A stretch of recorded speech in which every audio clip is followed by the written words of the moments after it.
শুধু দর্শক বন্ধু, আপনারা দেখছেন একে নিউজ বাংলার। এই মুহূর্তে উপস্থিত রয়েছি কলকাতা হাইকোর্টে। একরত্তি বাচ্চা নিয়ে বারাইপুর থেকে কলকাতা হাইকোর্টে ছুটতে হচ্ছে, কারণ বাড়ি ঘরদোর নেই, বাড়ি ঘরদোর ভেঙে দেওয়া হয়েছে। সৌজন্যে তৃণমূল আশ্রিত দুষ্কৃতীদের তাণ্ডব। পশ্চিম রামনগর কবি নজরুল সেবা সংঘের ছেলেরা প্রথমে সেই ক্লাবকে, এই বোনটি দাঁড়িয়ে রয়েছে, তার বাবা 2 শতক জায়গা দেয়, পাশে স্কুলের জন্য 6 শতক জায়গা দেয়, এবং এই বোনটাকে তার বাবা 8 শতক জায়গা দিয়ে যায়, সেই জায়গায় সে বসবাস করে। কিন্তু এই কবি নজরুল সেবা সংঘের ছেলেরা তারা বলছে যে এই জায়গাটা আমাদের দিয়ে দিতে হবে এবং নাম কস্তে কিছু টাকা দেবে, সেই টাকা নিয়ে অন্যত্র চলে যেতে হবে। কিন্তু তার বাবার সম্পত্তি সে কেন ছেড়ে অন্য জায়গায় যাবে, সে রাজি না হয় 27 এপ্রিল 200 দুষ্কৃতী চড়া হয়। বিদ্যুৎ কানেকশন এলাকায় অন্ধকার করে দিয়ে সেই বাড়িটিকে শহীদ করে দেওয়া হয়, ভেঙে দেওয়া হয়। প্রশাসনের দ্বারস্থ হলে বারাইপুর থানা কোনো রকম কোনো অ্যাকশন বা কোনো রকম কোনো কাজ করেনি। আমি গিয়েছিলাম গত পরশু অর্থাৎ মঙ্গলবার, দেখেছি যে সেই বারাইপুর থানায় সেই দুষ্কৃতীরা যারা সেই বাড়ি ভাঙচুর করেছে তারা থানার মধ্যে রয়েছে। আইনজীবী রাহুল দাস গিয়েছিল, সেই যারা বাড়িঘর ভেঙেছিল সেই থানায় তারা দাপাদাপি করছে। জায়গা ছেড়ে না দিলে তাদের প্রাণনাশের হুমকি দেওয়া হচ্ছে, বিভিন্ন রকম কটূক্তি করা হচ্ছে। পুলিশ ইন অ্যাকশন, অর্থাৎ পুলিশ কোনো কাজ করছে না, সে নিয়েও মামলা কলকাতা হাইকোর্টে হয়েছে। আজকে তারা কলকাতা হাইকোর্টেরই এবং তাদের আইনজীবী রাহুল দাস রয়েছে, আমরা বিস্তার তাদের কাছে শুনে নেওয়ার চেষ্টা করব। আজকে হাইকোর্টে আনা হয়েছে কারণ এর ভিত্তিতে তিনটে কেস টোটাল হয়, একটা বারুইপুর থেকে হয়। যেহেতু পুলিশ ইনঅ্যাকশন বা এফআইআর চ্যালেঞ্জ যেই কারণে 2 দিন ঘোরানোর পর ওনাকে এফআইআর এর কপি আজকে দেওয়া হয়, এবং যেটাও এফআইআর এর কপি দেওয়া হয় উনি গতকাল গেছিলেন এফআইআর এর জন্য। বাট থিং ইজ দ্যাট ওনারা বলে এফআইআর এ বড়বাবু সই হয়নি। আজকে গেছে, আজকেও দাঁড়িয়েছিলেন। তারপরে আমার সাথে কথা বলার পর, একটু গরম কথা বলার পর, ওনারা যদিও বা এফআইআর দেয় সেটা 2 দিন আগের ডেট দিয়ে ইস্যু হয়, মানে 2 দিন আগের ডেটে আজকের ডেটে ইস্যু করা হয়, মানে 2 দিন আগে ব্যাক ডেট দিয়ে ইস্যু করা হয় আজকে এফআইআর। সেই এফআইআর ওনাকে সার্ভ করা হয় আজকে। এটা গেল 1 নম্বর। এফআইআর এর যে ধারাগুলো দেওয়া হয়েছে সেই ধারার মধ্যে টোটাল 5টা ধারা দেওয়া হয়েছে। তার মধ্যে 2টো কগনিজেবল অফেন্সের, মানে 2টো নন বেলেবেল, আর যে 3টে ধারা হয়েছে সেই 3টে ধারা হচ্ছে বেলেবেল। তার ভিত্তিতে এই এফআইআর শিথিল করার জন্য এফআইআর চ্যালেঞ্জ হয় জাস্টিস তীর্থঙ্কর ঘোষের এজলাসে।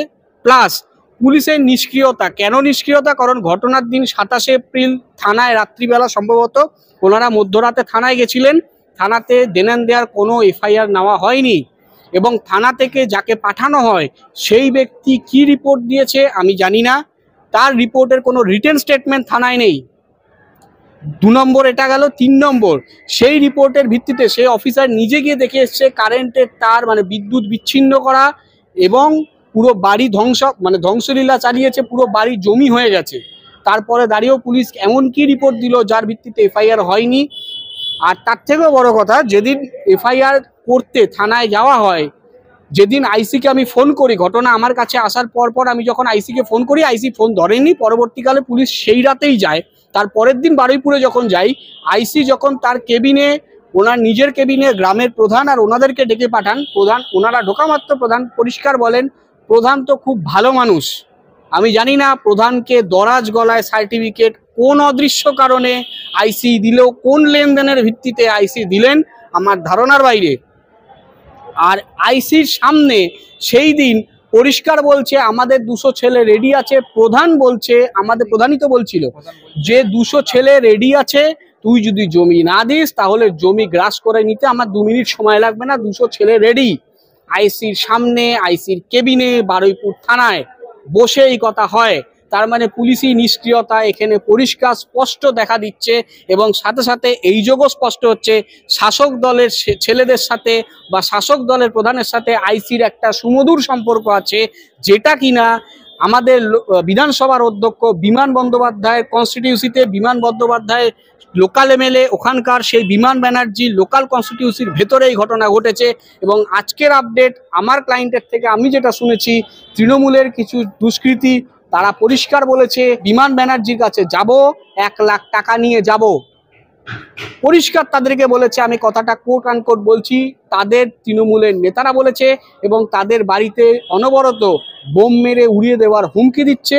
শুধু তাই নয়, ওনাদের এটাও বলেছে যে আপনাদের উকিলবাবুকেও বোম মারবো। সে আমাদেরকে অনেক বোম মারার চেষ্টা করলেও লাভ হবে না, কারণ এর আগেও আপনারা দেখেছেন কিছুদিন আগে হাইকোর্ট ঘেরাও হয়েছে, আমাদের নামে অকথ্য ভাষায় গালিগালাজ করেছে। তার ভিত্তিতে কি করা হয়েছে সেটা আমরা জানি। আমরা হয়তো বোমাবন্দিকে রাজনীতিতে বা বোমাবন্ধুকে বিশ্বাস করি না, আমাদের কাছে কলমটাই আমাদের বোমাবন্ধু। তারা যদি আসে, মোস্ট ওয়েলকাম। এবং তার ভিত্তিতে আজকে পুলিশ ইনঅ্যাকশন হয় এবং এফআইআর চ্যালেঞ্জ হয় আন্ডার সেকশন 528 এবং আন্ডার সেকশন 482 অফ সিআরপিসি আর under section 528 of BNSS FIR challenge হয় এবং পুলিশ ইনঅ্যাকশন হয়। পুলিশ ইনঅ্যাকশন আজকে ফাইল হয়। পুলিশ ইনঅ্যাকশনের ডেট দিয়েছে 10ই জুন এবং যে এফআইআর চ্যালেঞ্জ হয় তার ডেট দিয়েছে 20 মে। এখানে আইও যেই আছে কেসের প্লাস আইসি বারুইপুর এবং এসপি বারুইপুরকে শোকজ করা হয়েছে। আইও বারুইপুর পিএস, এই কেসের আইও বারুইপুর পিএস এবং এই কেসের বারুইপুর আইসি যিনি আছেন তাকে কল ফর করা হয়েছে উইথ কেস ডায়েরি। তাদেরকে নিয়ে আসতে হবে 20 মেতে। দুটো কেস আজকে রেজিস্টার হয়, 1 পুলিশ ইনঅ্যাকশন আর 2 এফআইআর চ্যালেঞ্জ। দুটোই সাকসেসফুলি রেজিস্টার্ড হয়। এনারা যদি চান ওনারা বাড়ি করতে পারেন, কারণ জমিটা ওনাদের এবং সেখানে 144 রেসিডেন্ট অর্ডার অন প্রসেস হয়ে আছে। 144 রেসিডেন্ট অর্ডারের ভিত্তিতে ওনারা সেই জায়গায় কনস্ট্রাকশন করতে পারেন। আমাদের বাড়ির ঘরদোর টিএমসির কিছু ছেলেরা ক্লাবের ছেলেরা এসে বাড়ি ঘরদোর মানে আমাদের জমিটা চাইছে। আমাদের জমিটা চাওয়ার কারণে আমরা দিইনি, মানে ক্লাবের মাঠ করবে। ওই জমিতে মাঠ করার জন্য আমার যে বাবা তিনি 6 শতক জমি স্কুলকে দেওয়া হয়েছিল, স্কুল করা হয়েছিল, ওখানে 2 শতক ক্লাবকে দেওয়া হয়েছে। তারপরও আমাদের যে জমিটা বাকিটা থাকে সেই জমিটা ওরা চায়। আমরা না দেওয়ার কারণে ওরা হুমকি দেয় বাড়িতে বসে, আমার নিজের বাড়িতে বসে হুমকি দেয়, যদি না জমিটা আমাদের দাও তাহলে আমরা বাড়ি ঘরদোর ভেঙে দেবো। তা আমরা তার জন্য ওখানে সদস্যকে জানাই যে এরকম ক্লাবের ছেলেরা বলেছে, বা সদস্য সহ আমার বাড়িতে ওই দিনে ছিল যেদিনে ভাঙার হুমকি দেয়। তারপর প্রধানকে আমরা লক করি, প্রধান কোনো স্টেপ নেয়নি। তার কারণে আমরা আবার গ্রামের প্রচুর মানুষকে জানাই, প্রত্যেক বাড়ি বললে চলে, এরকম মানুষকে জানাই যে এরকম আমাদের হুমকি দেয় বাড়িতে বসে, এটার জন্য তোমরা একটা সুব্যবস্থা করে দিন আমাদের, যাতে আমরা এখানে ভালোভাবে বাস করতে পারি। তা গ্রামের মানুষরাও সেগুলো আমাদের পাশে এসে দাঁড়ায়নি, পেছন থেকে সাপোর্ট দিয়েছে, কিন্তু সামনে এসে কেউ দাঁড়ায়নি। তা সেই সুযোগটা ওরা পেয়ে যায়।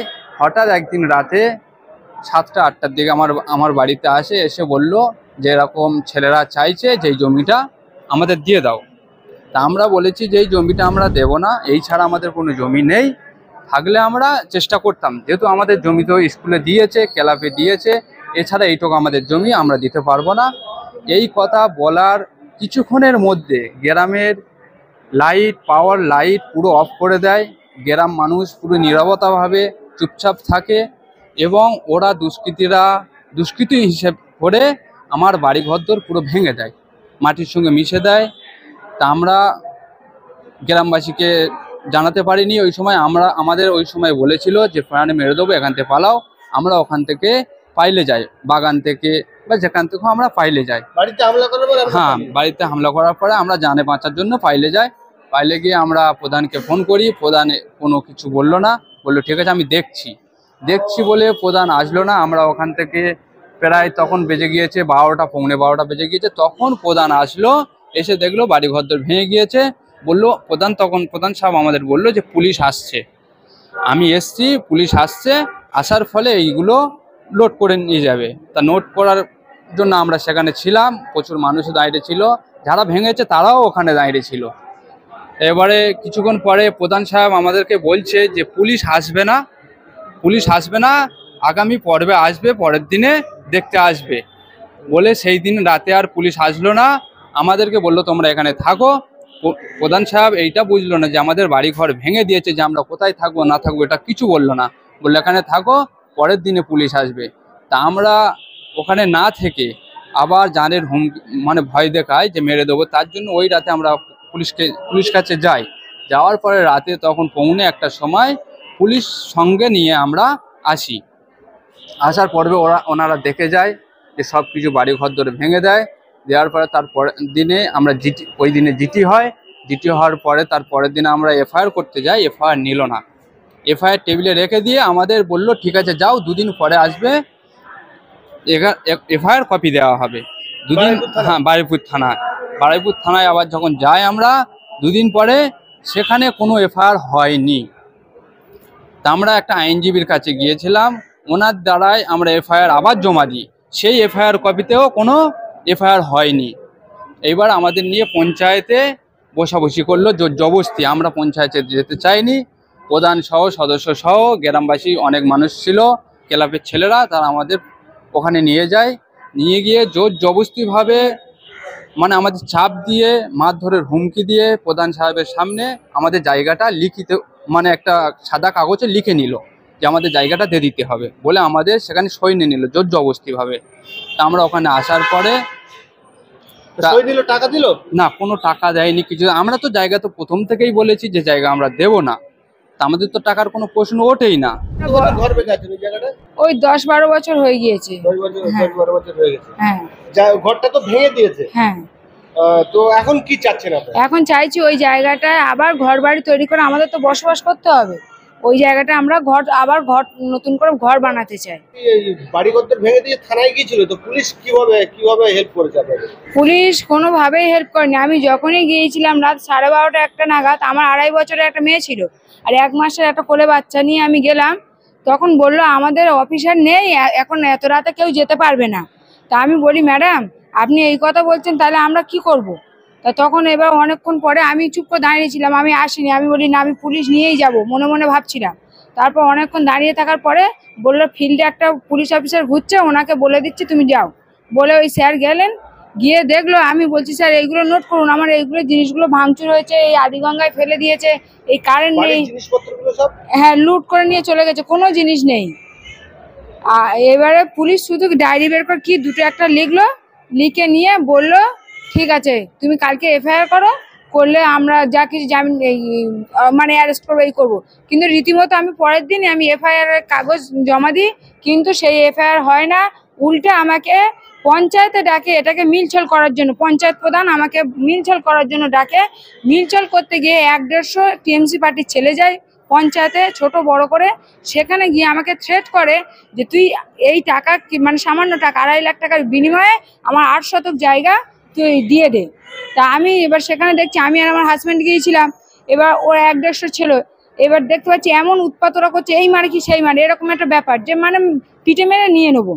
তো সেই জায়গাটায় আমি দেখলাম যে ঠিক আছে সই করতে বলছে, সই করে দিয়ে আমি চলে যাই বলে আমি সেই রাতে ওখান থেকে প্রধানের কোনো মানে সুব্যবহার পাইনি। সুজয় সাপুল, কোন দলের? টিএমসি দলের, শিকরবালি 1 নম্বর গ্রাম পঞ্চায়েতের প্রধান সুজয়।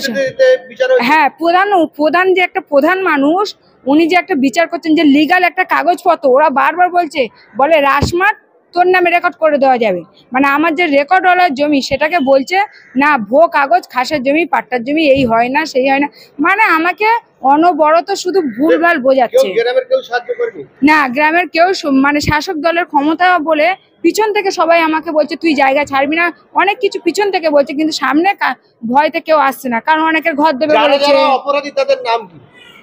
মাসুদ সর্দার, জয়ী সর্দার, নুর ইসলাম সর্দার, রাজু সর্দার, আমির সর্দার, এরকম আরো অনেক। কি করে, ঝাড়ু দেয়? এরা সভাপতি, সদস্য, এরকম বিভিন্ন পদে আছে। এখন আমি চাইছি যারা আমার সাথে এরকম ভাবে এত খারাপ ভাবে আমার সাথে ব্যবহার করেছে তাদের উপযুক্ত সাজা হোক। আমি আমার জায়গা ফিরে পেতে চাই, সেটাকে বাউন্ডারি দিয়ে, আমিন দিয়ে মেপে বাউন্ডারি দিয়ে আমি আমার জায়গা আবার বসবাস শুরু করতে চাই সুষ্ঠুভাবে।